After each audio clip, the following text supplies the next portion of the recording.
La parole. Oui, Monsieur le Président, Madame la Ministre, Madame la Rapporteure,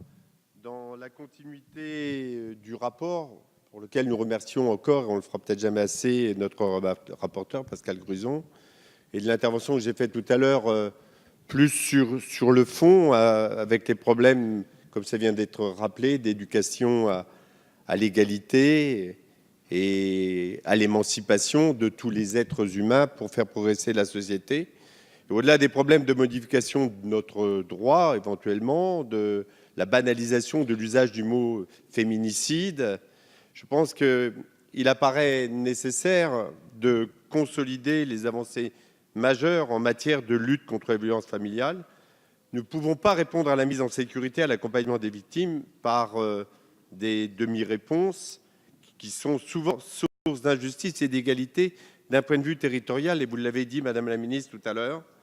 la prise en charge du traumatisme des violences intrafamiliales est conditionnée à la réactivité et à la proximité.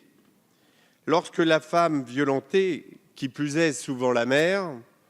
doit quitter son domicile dans la majorité des cas avec ses enfants, ce qui s'apparente à la double peine,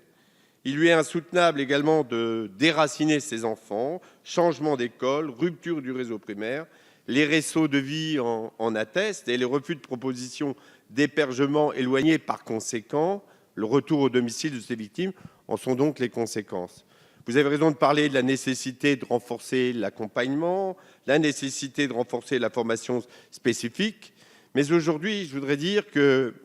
le recentrage des fonds publics sur les opérateurs privés, Madame la Ministre, amène à une gestion qui est départementalisée, avec des solutions en direction des victimes de telles violences. Les propositions d'hébergement et d'accompagnement délocalisés revêtent parfois une distance de plus de 50 km au domicile, alors que les structures publiques de proximité, la ville via son CCAS, les collectivités par leur socle de compétences, pourraient apporter des solutions d'hébergement, d'accompagnement social de proximité. Ainsi, Madame la Ministre, même si les moyens ont augmenté, dans quelle mesure le gouvernement peut-il renforcer les compétences et les moyens donnés aux échelons publics locaux pour que des réponses locales soient garanties aux victimes des violences intrafamiliales directes ou indirectes?